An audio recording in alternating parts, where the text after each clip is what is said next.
Good morning friends. આજે આપણે start કરીએ દાક્તરી ગર્ભપાત અથવા એને કહેવાય છે પ્રેરિત ગર્ભપાત. દાક્તરી ગર્ભપાત અથવા એને કહેવાય છે પ્રેરિત ગર્ભપાત. શોર્ટમાં એને MTP કહેવાય છે.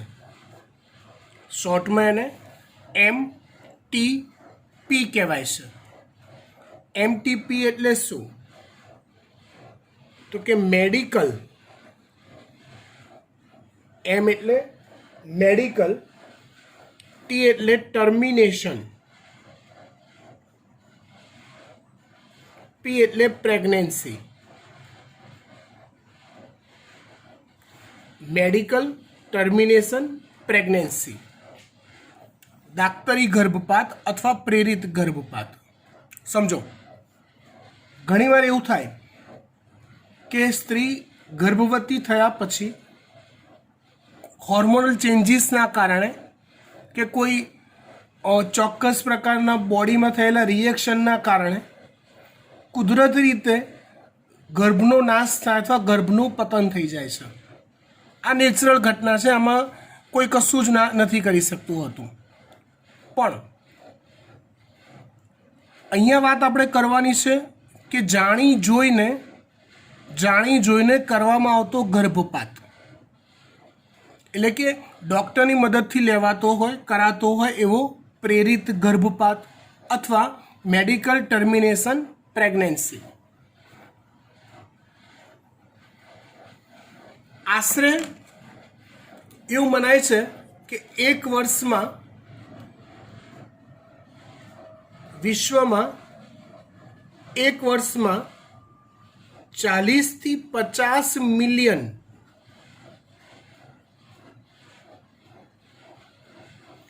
જેટલા પ્રેરિત ગર્ભપાત થાય છે, MTP થાય છે. જે રેશિયો વિશ્વમાં જન્મતા બચ્ચાઓમાં એટલે કે ગર્ભસ્થ સ્ત્રીની જે સંખ્યા હોય વાર્ષિક, એની સાપેક્ષે 1:5નો રેશિયો છે. એટલે જે દર 5 સ્ત્રી ગર્ભવતી થતી હોય તેમાંથી એક સ્ત્રી પ્રેરિત ગર્ભપાત કરાવે છે એવું કહેવાય. ખ્યાલ આવી ગઈ વાત? આમ જોવા જઈએ તો ઘણા ખરા કિસ્સાઓમાં MTPની જરૂરિયાત હોય છે, એટલે કરાવવું જ પડે, કોઈ છૂટકો જ નથી ભાઈ. એવી ઘટનાઓ, દાખલા તરીકે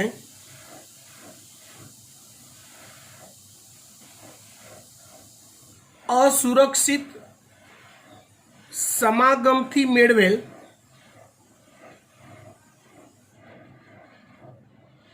અનિચ્છિત ગર્ભ હોય, નોન ઇન્ટેન્સલી માતા બનવાની ઈચ્છા ન હોય અને કોઇન્સિડન્સલી માતા બની ગયું હોય, પ્રેગ્નન્સી રહી ગઈ હોય, તો એ ગર્ભપાત કરાવવો પડે.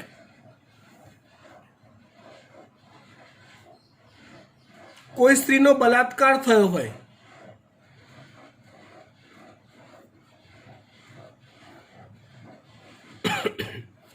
તો નેચરલી બલાત્કારના ભોગ બન્યા પછી જો પ્રેગ્નન્સી રહેતી હોય તો એ ગર્ભપાત કરાવવો પડે જ. એ સિવાય જો જન્મ લેનારું બાળક ખોડ ખાપણવાળું હોય,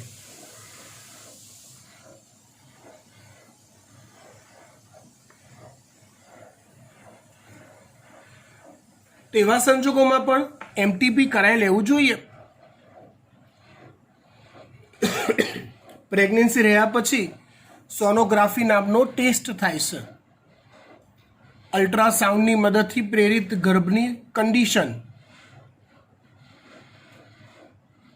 કે સ્થિતિ જાણી શકાય છે, સમજી શકાય છે.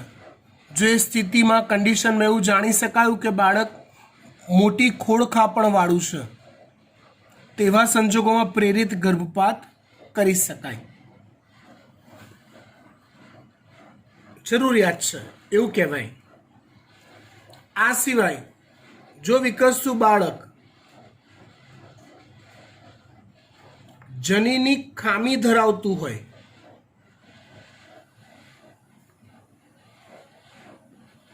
તો પણ પ્રેરિત ગર્ભપાત કરાવવો જોઈએ. એકચ્યુઅલી આ જે જનીનની ખામી છે એની જાણકારી ઉલ્વજળ કસોટી દ્વારા કરી શકાય છે.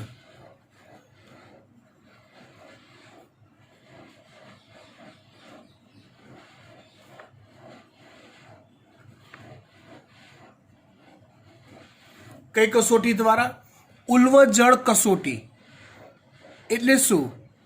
તો કે મનુષ્યનો ગર્ભ જે વિકસતો હોય ને, ધારો કે ગર્ભાશય છે, તો ગર્ભાશયમાં વિકસતો ગર્ભ એક આવી કોથળીની અંદર વિકસે છે. એ કોથળીને ઉલ્વ કોથળી કહેવાય. એ ઉલ્વ કોથળી એક પ્રવાહીથી ભરેલું હોય જેને ઉલ્વ પ્રવાહી અથવા ઉલ્વ જળ કહેવાય. ને અંદર વિકાસ પામતો ગર્ભ હોય. આ રીતે તો યોનિ માર્ગથી, અહીંયા નીચે યોનિ માર્ગ હોય, સમજો. તો યોનિ માર્ગથી ચોક્કસ સાધન દાખલ કરી એ ઉલ્વ જળનું થોડુંક પ્રવાહી કાઢી, જેમ આપણે ઓલું નહીં બ્લડ ટેસ્ટ કરવાનો હોય તો સિરિંજ નસમાં દાખલ કરી બ્લડ લેવામાં આવે છે અંદરથી, એ જ રીતે સિરિંજ ઉલ્વ કોથળીમાં દાખલ કરી ઉલ્વ જળ એમાંથી થોડુંક લેવામાં આવે અને એ ઉલ્વ જળ કાઢી એમાં જે કોષો હોય ગર્ભના, એ કોષોની રંગસૂત્રીય ઓળખ કરવામાં આવે અથવા રંગસૂત્રીય માહિતી મેળવવામાં આવે. ઓલી કેરિયોટાઇપ વાળી યાદ છે? એટલે ઉલ્વજળ કસોટી દ્વારા એની જાણકારી મેળવી શકાય છે, જેમાં ઉલ્વ પ્રવાહીમાં રહેલા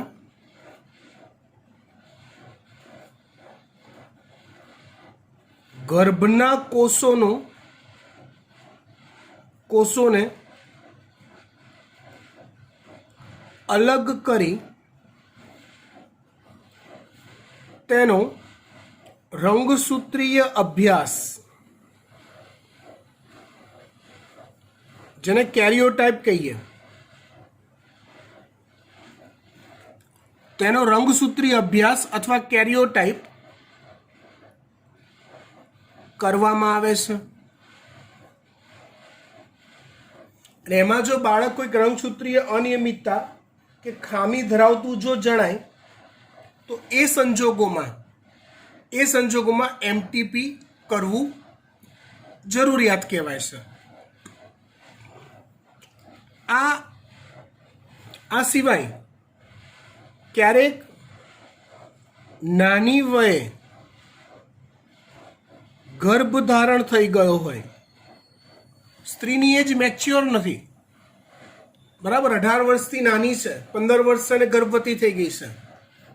હજી ભારતના રાજસ્થાન છે, બિહાર છે, એવા ઘણા રાજ્યોમાં, ઘણી જ્ઞાતિઓમાં નાની વયે લગ્નની પ્રથા હજી પણ ચાલુ છે. તો બની શકે આવી ઘટના બને, રાઈટ. તો એવા સંજોગોમાં બી એમટીપી કરી શકાય. ક્યારેક એવું બને કે વારંવાર સ્ત્રી ગર્ભવતી થતી હોય, એના 3 થી 4 કે 5 કેટલા બધા બાળક હોય,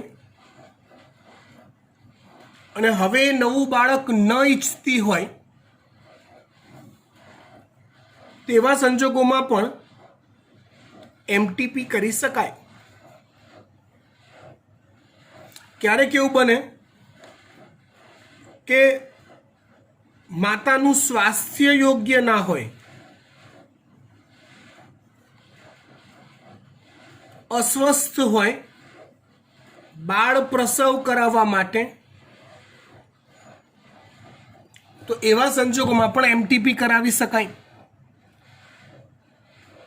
જે લીગલ છે અને જેન્યુઅન છે, અને એવું કહી શકાય કે મેડિકલ શાખા દ્વારા થયેલા જે શોધ સંશોધનો છે એ માનવ જાતિ માટે કંઈક કામે લાગી રહ્યા છે કે ભાઈ ખરું ખોટું? તમે આ બધા કારણો જુઓ. તમને જો આ બધા કારણો હું દર્શાવું છું અને તમને જો વિચારવા માટે આપું છું કે તમે નિર્ણય લો શું કરવું છે, તો તમે આ બધા કારણો વાંચીને નિર્ણય એવો જ લેશો કે હા, ગર્ભપાત કરાવી દેવો જોઈએ, એમટીપી કરાવી શકાય, કરવું જ જોઈએ. પણ મેડિકલ શાખાની દરેક શોધ સંશોધનોની પાછળ ક્યાંક ને ક્યાંક મનુષ્ય દ્વારા એનો દુરુપયોગ થઈ રહ્યો છે. અત્યારે એમટીપીનો દુરુપયોગ કે જે ગેરકાયદેસર છે,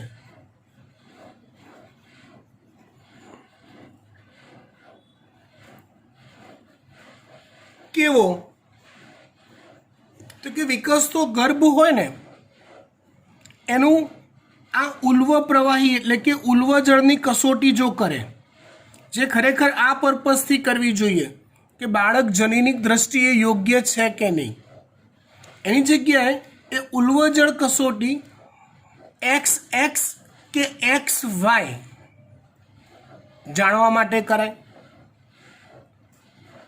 અને જો સંતતિ માદા હોય, કેમ કે હજી પણ આપણો સમાજ ઘણી ખરી જગ્યાએ ઘણા ખરા અંશે પુરુષ અને સ્ત્રીનો ભેદ ધરાઈ રહ્યો છે. હજી પણ ઘણા સમાજમાં પુરુષને ઉચ્ચ કક્ષાનું બિરુદ આપવામાં આવે છે.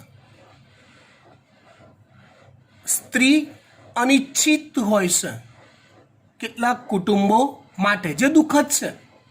તો સ્ત્રી ભ્રૂણ હત્યા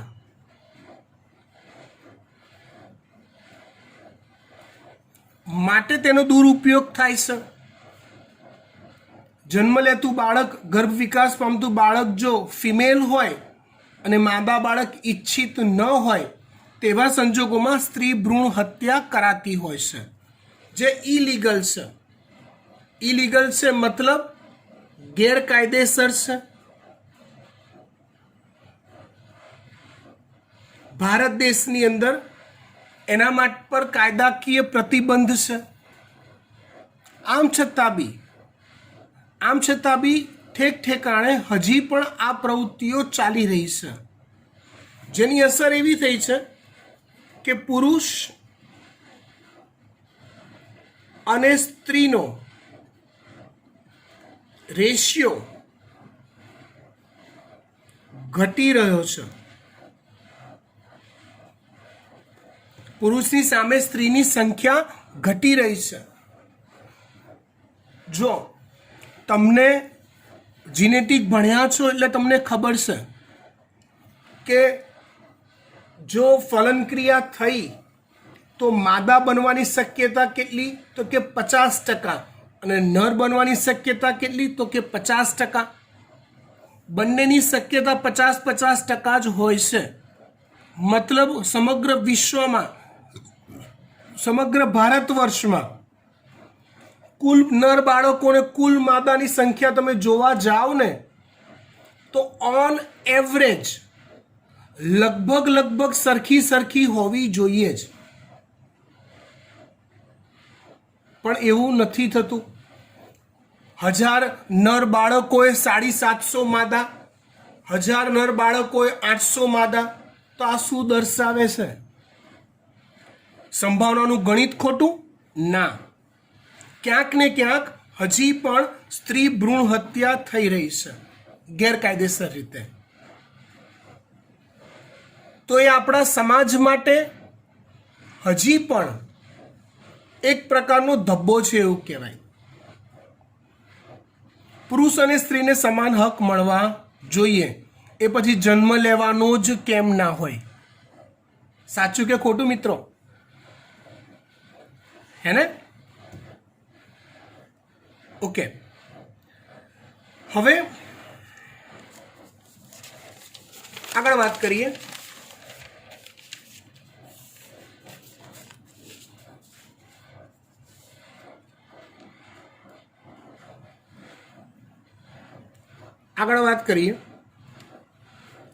એમટીપી ક્યારે કરાવી શકાય?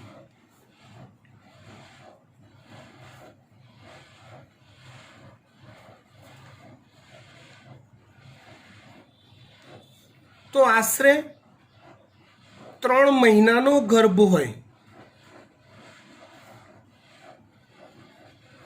ગર્ભ ધારણ કરે આશરે 3 મહિના જેટલો જો સમય થયેલો હોય તો એ સંજોગોમાં એમટીપી કરી શકાય છે.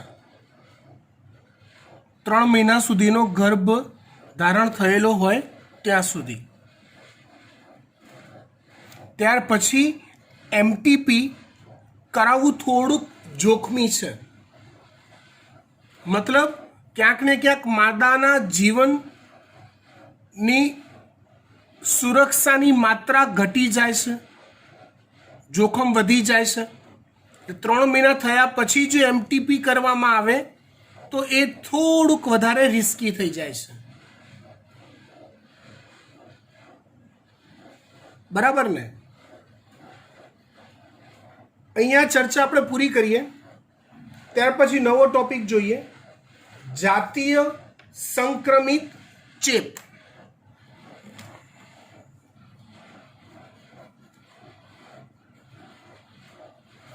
જાતીય સંક્રમિત ચેપ.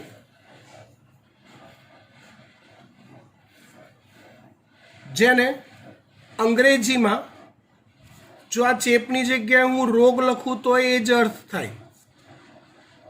અંગ્રેજીમાં એને કહેવાય STI અથવા STD કહેવાય. જાતીય એટલે સેક્સ્યુઅલ, જાતીય એટલે સેક્સ્યુઅલ સંક્રમિત, ટ્રાન્સમિટેડ, સંક્રમિત ટ્રાન્સમિટેડ ચેપ, ઇન્ફેક્શન, ચેપ, ઇન્ફેક્શન, આઈ, રોગ, ડિસીઝ, સેક્સ્યુઅલ ટ્રાન્સમિટેડ ઇન્ફેક્શન એટલે જાતીય સંક્રમણથી ફેલાતો ચેપ, સેક્સ્યુઅલ ટ્રાન્સમિટેડ ડિસીઝ જાતીય સંક્રમણથી ફેલાતા રોગો.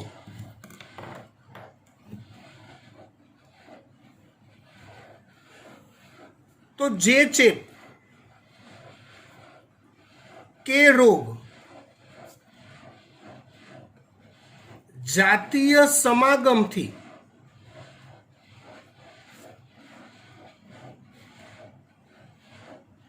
ફેલાતા હોય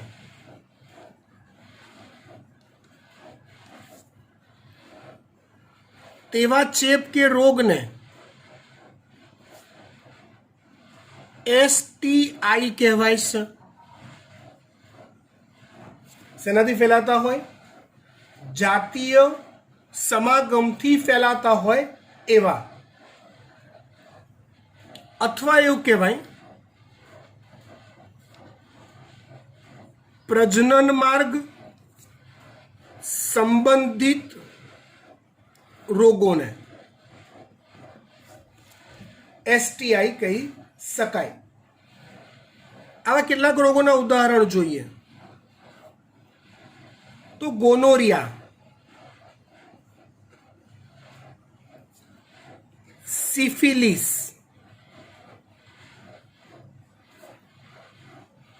જનનાંગનો હર્પીસ,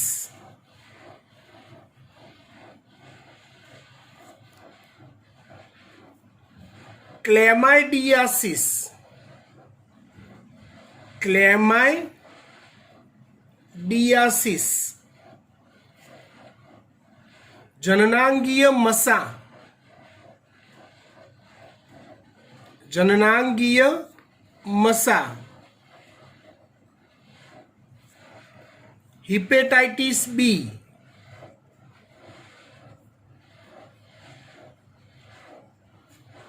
एड्स जेवा रोगो के जे जातीय संबंध के समागम करवाथी बंधाता होय छे। आ रोगों पैकी हिपेटाइटिस बी अने एड्स आ बंने रोग ए रोगी खाली ने खाली फक्त जातीय समागम थी ज थाय एवुं नथी। बाकी बधा जे रोगों कीधा ने बेटा, गोनोरिया, सिफिलिस, जननांगनो हर्पीस, क्लेमाइडियासिस, आ बधा रोगों ए जातीय समागम थी ज थाय छे, एना सिवाय बीजा एकेयथी नथी थता। ज्यारे एड्स अने हेपेटाइटिस बी जातीय समागम थी तो थाय ज थाय, साथे साथे ओला इंजेक्शन वपराया होय, कोई हिपेटाइटिस बी ना दर्दी ने अपायेलुं इंजेक्शन्स कोई सामान्य व्यक्ति ने आपवामां आवे तो फैलाय। एड्स में बी एवुं थाय अने अन्य प्रकारे लाइक कोई ऑपरेशन में शस्त्रक्रिया थई होय कोई एड्स ना के हेपेटाइटिस बी ना दर्दी पर अने ए ज शस्त्रों उपयोग अन्य दर्दी पर फरीवार करवामां आव्यो होय तो ए अन्य दर्दी ने पण एनो फैलावो थई शके छे, राइट। पण सौथी वधु चर्चा में एड्स छे। आ एड्स अने हिपेटाइटिस बी आ बे एवा रोगो छे के जे जीवलेण छे। बाकीना रोगों में जो शुरुआतना तबक्का में ज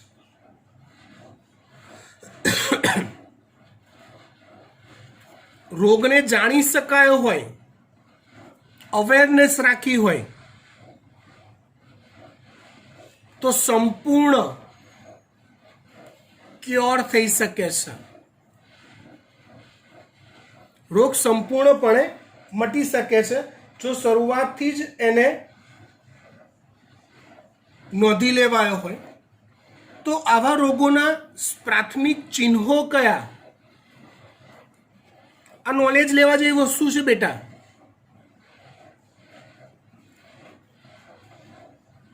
आवा रोगोना प्राथमिक चिन्हों कया?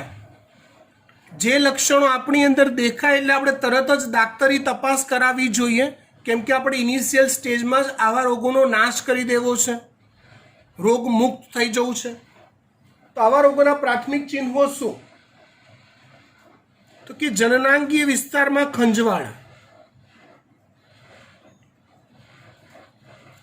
જનનાંગીય વિસ્તારમાં ખંજવાળ આવે, પ્રવાહીનો સ્ત્રાવ થયા કરે,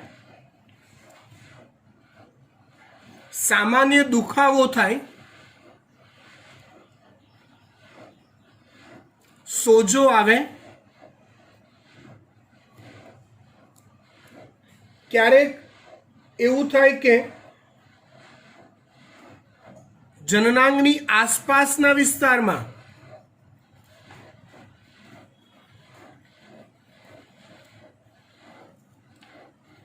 खंजवाळ आवे। आवा केटलाक प्राइमरी लक्षणों छे जे आपने जो देखाई जाए छे, आपणे अनुभवी शकीए छीए।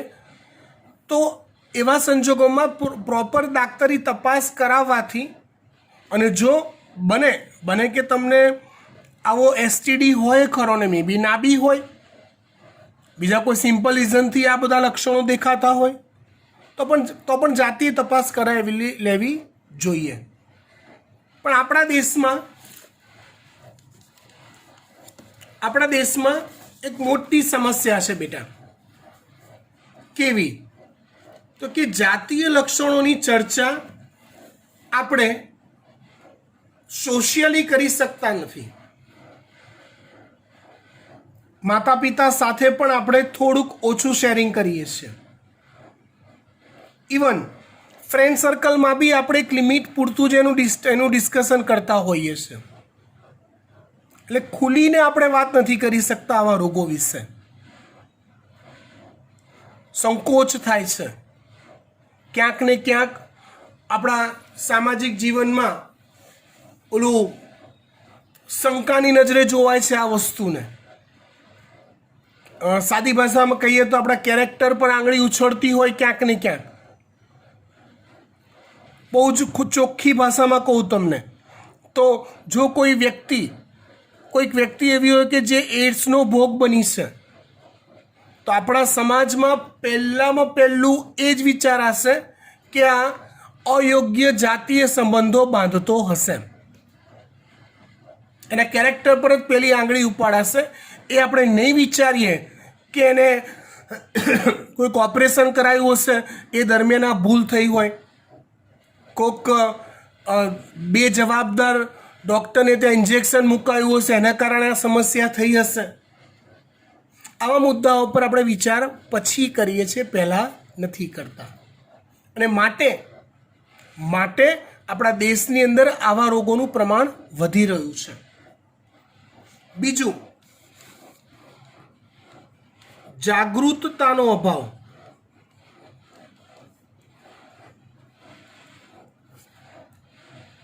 જાતીય સમાગમમાં જો તમે કોન્ડોમનો ઉપયોગ કરો છો, જાતીય સમાગમમાં જો તમે કોન્ડોમનો ઉપયોગ કરો છો, ઇટ્સ ધ બેસ્ટ. મોટા ભાગના કિસ્સામાં કોન્ડોમનો ઉપયોગ કર્યા પછી કોઈ જાતીય રોગ ફેલાવાની સંભાવના રહેતી નથી. તો એ જો તમે કરો છો તો તમારા માટે પુષ્કળ હેલ્પફુલ છે આવા રોગોથી બચવા માટે. આવા રોગો ન જ થાય એના માટે શું કરવું? તો એક કોન્ડોમનો ઉપયોગ કરી શકાય. અજાણ્યા સાથી સાથે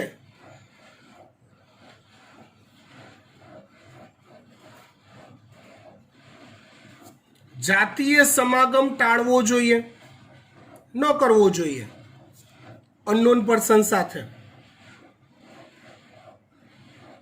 આ સિવાય પ્રારંભિક નિદાન કરવાની સમજ કેળવવી પડે આપણે જાતે જ.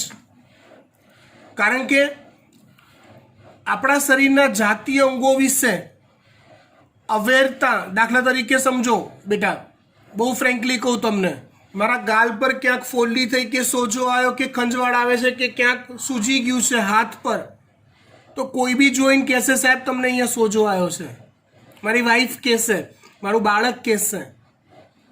મારા જાતીય અંગોની જાણકારી મારા સિવાય બીજા કોઈને ના હોય, બટ નેચરલ છે.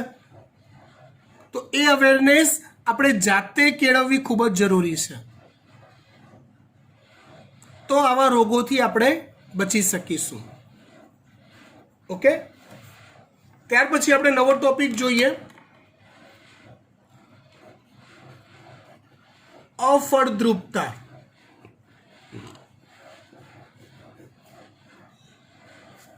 જેને અંગ્રેજીમાં કહેવાય ઇન્ફર્ટિલિટી.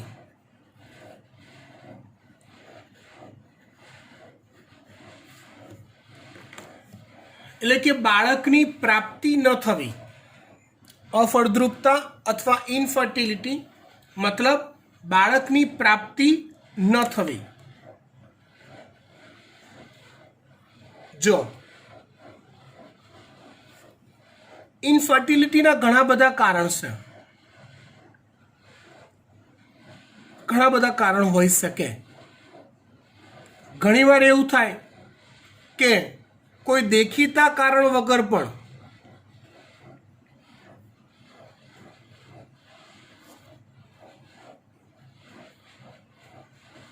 ગર્ભધારણ ન થતો હોય,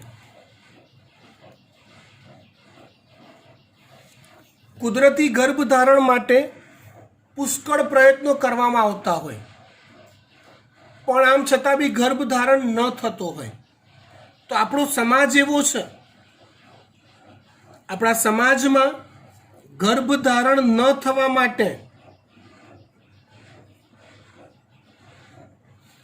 થવા માટે મોટે ભાગે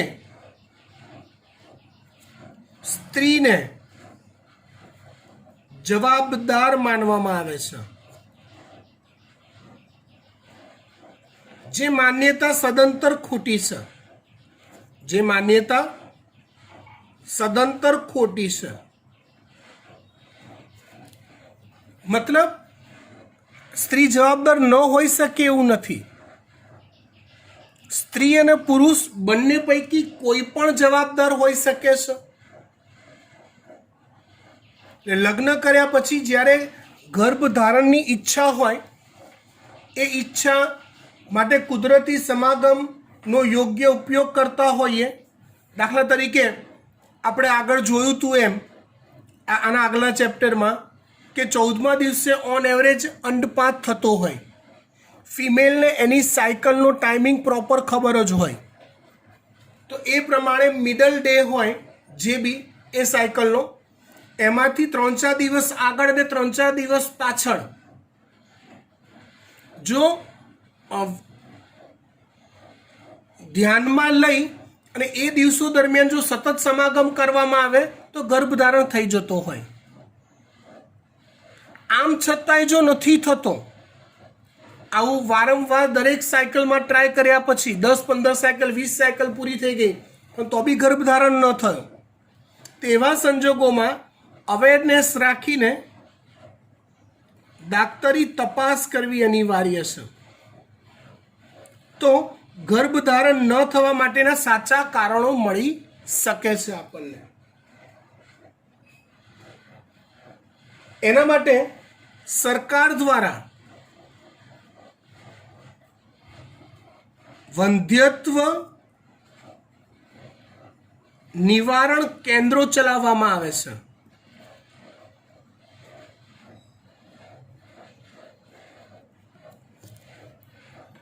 જે કેન્દ્રો આવા બાળક પ્રાપ્ત ન થતું હોય એવી દંપતીઓનો ચોક્કસ પ્રકારના મેડિકલ ચેકઅપ કરે છે. એ મેડિકલ ચેકઅપમાં પુરુષના સિમેન્સ એટલે વીર્ય, એની ચકાસણી કરાય.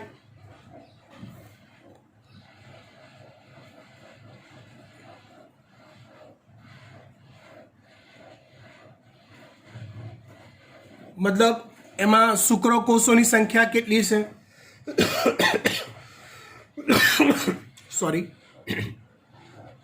શુક્રકોષોની સંખ્યા કેટલી છે, સક્રિય શુક્રકોષો કેટલો સમય સુધી સક્રિય રહી શકે છે, વગેરે વગેરે. અને ઘણા ખરા કિસ્સામાં વીર્યમાં શુક્રકોષોની માત્રા ઘટતી જાય છે હાલની અર્બન લાઈફની અંદર.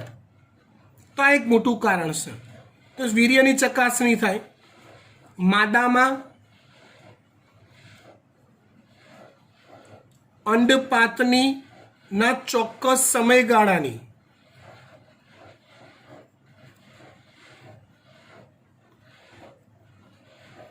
ચકાસણી કરાય. એ ચકાસણી કરતા ચોક્કસ પ્રકારની ગાઈડલાઈન આપીને બાળક સર્જવા માટેની એમને તકો અપાય. આમ છતાં બી જો બીજા કોઈ ટેકનિકલ રીઝન હોય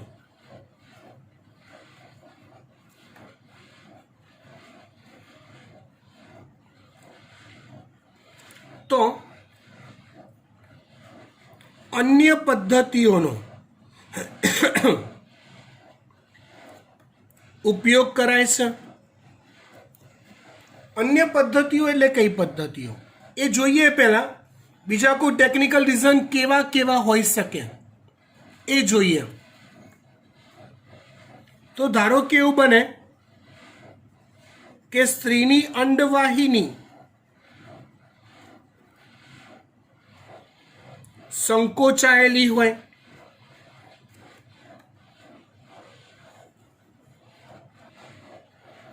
સ્ત્રી અંડવાહિની સંકોચાયેલી હોય, કે પછી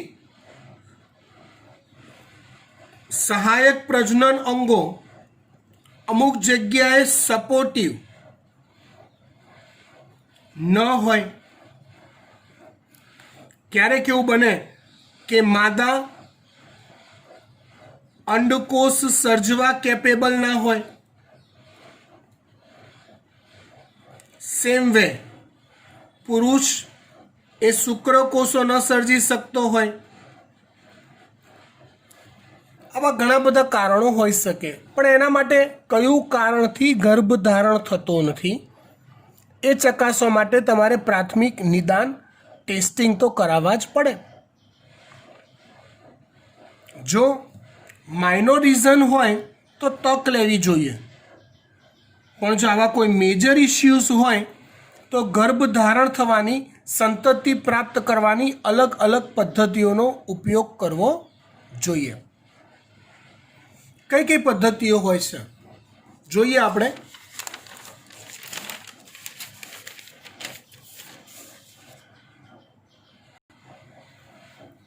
જેમાં પહેલી પદ્ધતિ છે ઇન વિટ્રો ફલન, જે હાલના સમયમાં ટેસ્ટ ટ્યુબ બેબી તરીકે જાણીતી પદ્ધતિ છે. ઇન વિટ્રો ફલન, જેમાં પ્રયોગશાળામાં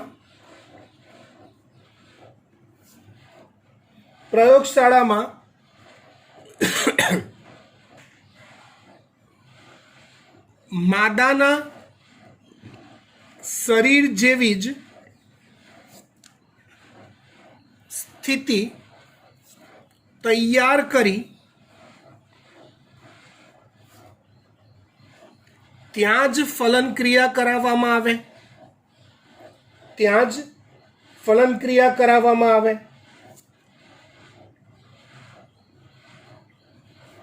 અને ફલિતાંડ તૈયાર થયા પછી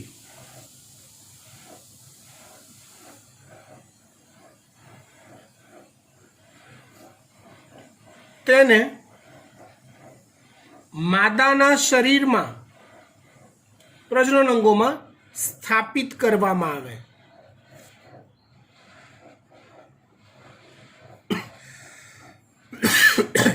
આને કહેવાય છે ઇન વિટ્રો ફલન. આને કહેવાય છે ઇન વિટ્રો ફલન, IVF, ઇન વિટ્રો ફર્ટિલાઇઝેશન. હવે આ ફલિતાંડ બન્યા બાદ ગર્ભ જ્યારે 8 કોષીય અવસ્થામાં પહોંચે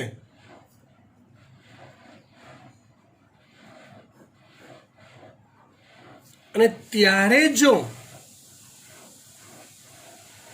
એને માદાના શરીરમાં સ્થાપિત કરવાનું હોય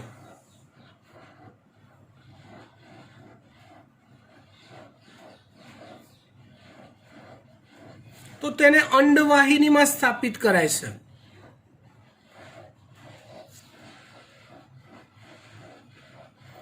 આને તમે લોજિકલી ઓલા ગર્ભ વિકાસ, ગર્ભ સ્થાપનના ટોપિક સાથે સંકળાઈ શકો. સમજાવું તમને, 2 મિનિટ સમજાવું. એને અંડવાહિનીમાં સ્થાપિત કરી શકાય છે. આ પદ્ધતિને ZIFT એટલે કે ઝિફ્ટ કહેવાય છે. આ પદ્ધતિને ZIFT એટલે કે ઝિફ્ટ કહેવાય છે. ફરી એકવાર, ઝિફ્ટ કોનો પ્રકાર છે તો કે IVF નો પ્રકાર છે. IVF નો પ્રકાર છે, જેમાં શરૂઆત કરવી પડે તમારે શરીરની બહાર પ્રયોગશાળામાં.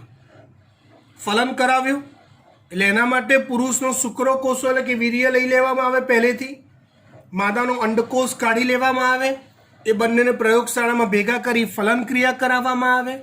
અને ગર્ભ જ્યારે 8 કોષીય અવસ્થામાં હોય ત્યારે એને અંડવાહિનીમાં જો સ્થાપિત કરવામાં આવે તો એ પદ્ધતિને ઝિફ્ટ કહેવાય છે. એ પદ્ધતિને ઝિફ્ટ કહેવાય છે, જેનું આખું નામ થાય ફલિતાંડ અંતઃ અંડવાહિની સ્થળાંતરણ, જેને કહેવાય ફલિતાંડ અંતઃ અંડવાહિની સ્થળાંતરણ. એટલે ફલિતાંડનું તમે અંડવાહિનીમાં સ્થળાંતરણ કરો તો એને ઝિફ્ટ કહેવાય. એટલે ઝાયગોટ ફેલોપિયન ટ્યુબ ટ્રાન્સમિશન અથવા સ્થળાંતરણ અથવા ટ્રાન્સફર. આ સિવાય બીજી એક પદ્ધતિ છે જેમાં એવું થાય કે ગર્ભ 8 કોષીય અવસ્થા કરતાં વધુ, એટલે કે 16 કોષીય અવસ્થા કે ત્યાર પછી એને જો માદાના શરીરમાં સ્થાપિત કરવાનું હોય તો એને ગર્ભાશયમાં સ્થાપિત કરવું પડે છે.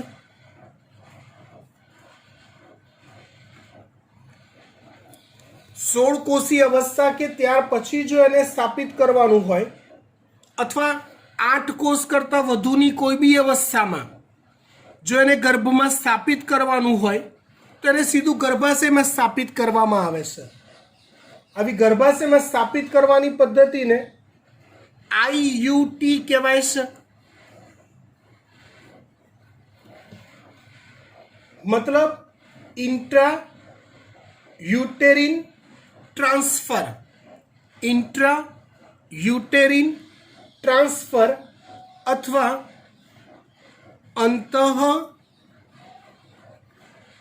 ગર્ભાશય સ્થળાંતરણ કહેવાય છે.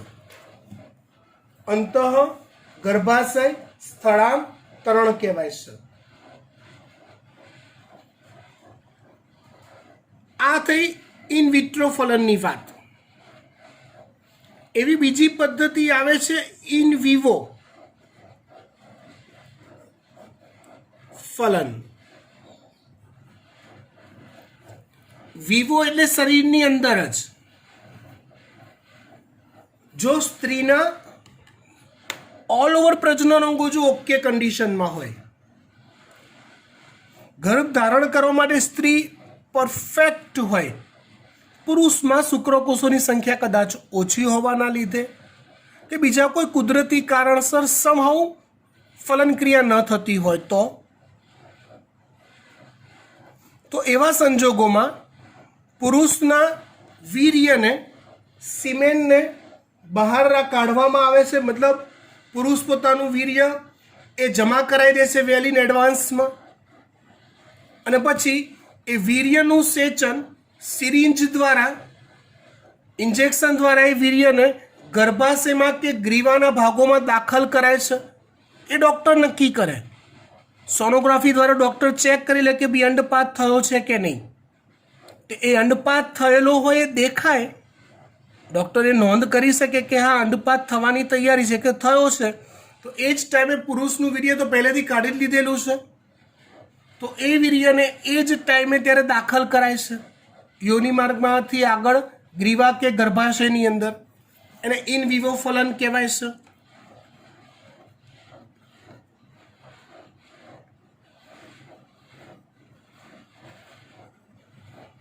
વીર્યને પહેલેથી અલગ કરી જ્યારે માદામાં અંડપાતનો સમય હોય એની ચકાસણી કરી તે જ સમયે જ્યારે વીર્ય સેચન કરવામાં આવે છે, ગર્ભાશયમાં કે ગ્રીવામાં દાખલ કરવામાં આવે છે, તો એને ઇન વિવો ફલન કહેવાય છે. એને ઇન વિવો ફલન કહેવામાં આવે છે. ત્યાર પછી એક નવી પદ્ધતિ છે GIFT ગિફ્ટ પદ્ધતિ, જેને અંગ્રેજીમાં કહેવાય છે gamete intra Fallopian transfer. Gamete intra Fallopian transfer. આ પદ્ધતિમાં શું થાય તો સમજો. જો કોઈ સ્ત્રી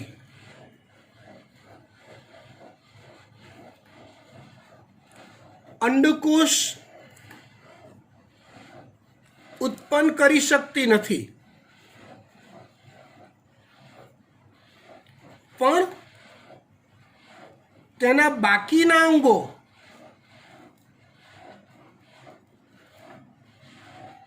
ગર્ભ ધારણ કરવા કેપેબલ છે,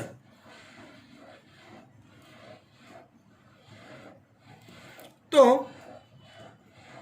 કોઈ દાતા સ્ત્રી નો અંડકોષ લઈ કોઈ બીજી ફિમેલ નો અંડકોષ લઈ એ અંડકોષને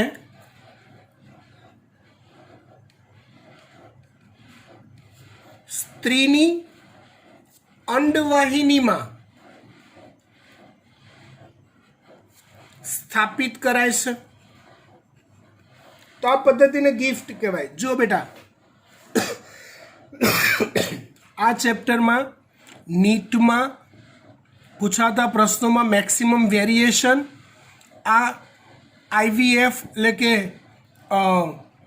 પ્રેરિત પદ્ધતિઓ જે છે ને, એટલે મતલબ કૃત્રિમ ગર્ભધારણની આ જે બધી પદ્ધતિઓ કીધી, IVF, IUT, ZIFT, ZIFT, GIFT, gift, આ બધાના ડિફરન્ટ રિલેટેડ MCQ પૂછવાની શક્યતા વધારે છે. એટલે તમને દરેક પદ્ધતિમાં શું આવે એ તમને ખબર હોવી જોઈએ. બે પદ્ધતિઓ વચ્ચે શું ફરક હોય એ પણ તમને ખબર હોવી જોઈએ, તો પ્રોબ્લેમ આવશે નહીં આ ચેપ્ટરની અંદર. આ સિવાય પણ ઘણીવાર એવું બને કે ભાઈ પુરુષ શુક્રકોષો ઉત્પન્ન કરવા કેપેબલ નથી, તો કોઈ દાતા વ્યક્તિ પાસેથી વીર્ય લઈ તેનું માદાના શરીરમાં એટલે કે પ્રજનન અંગોમાં સ્થળાંતરિત કરવામાં આવે છે.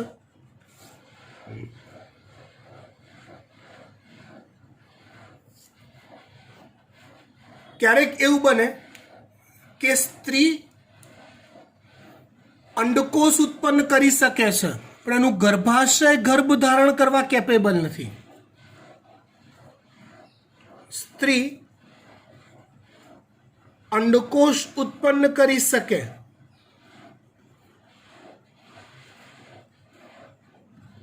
પણ એનું ગર્ભાશય ગર્ભ ધારણ કરવા સક્ષમ નથી.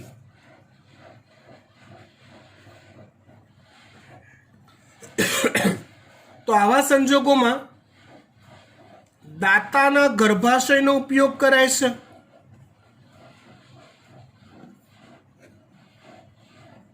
મતલબ સ્ત્રીનો ઉત્પન્ન થયેલો અંડકોષ અલગ કરવામાં આવે, ઇન વિટ્રો ફલન ટેસ્ટ ટ્યુબમાં ફલન કરવામાં આવે લેબોરેટરીમાં પુરુષના વીર્ય સાથે, અને ફલન ક્રિયા થયા બાદ એ ફલિતાંડને કોઈ અન્ય સ્ત્રીના ગર્ભાશયમાં, દાતા સ્ત્રીના ગર્ભાશયમાં સ્થાપિત કરવામાં આવે. 9 મહિના એ ગર્ભ અન્ય સ્ત્રીના ગર્ભાશયમાં ઉછરે છે, જેને સેરોગેસી કહેવાય છે. તમે નામ સાંભળ્યું હોય તો. જેમાં સંતતિ તમારી જ હોય, જનીન બંધારણ તમારું જ હોય, ખાલી ગર્ભાશય આપણે ભાડે લીધું એવું કહી શકાય 9 મહિના માટે. આવી અલગ અલગ પદ્ધતિઓનો ઉપયોગ કરીને સંતતિ પ્રાપ્ત કરી શકાય છે. અને એક બીજી સૌથી સારી પદ્ધતિ છે કે સમાજમાં કેટલાય અનાથાલયો છે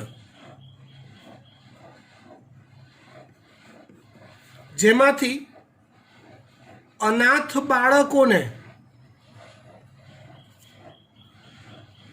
દત્તક લઈને પણ કોઈને એવું થાય કે મારે આ બધી પ્રોસેસ નથી કરાવી, શરીર પર આવી બધી પ્રક્રિયાઓમાં નથી કરાવી, તેવા અનાથ બાળકને દત્તક લઈને પણ માતા પિતા બનવાનો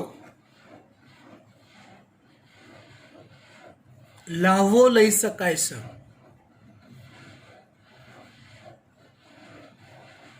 એનીવે અહીંયા આપણે ચેપ્ટર પૂરું કરીએ છીએ. આ યુનિટમાં એક ચેપ્ટર બાકી રહ્યું, વનસ્પતિમાં વૃદ્ધિ અને વિકાસવાળું. એટલે આ ચેપ્ટર, આ યુનિટ આખું પૂરું થઈ જશે. Thank you.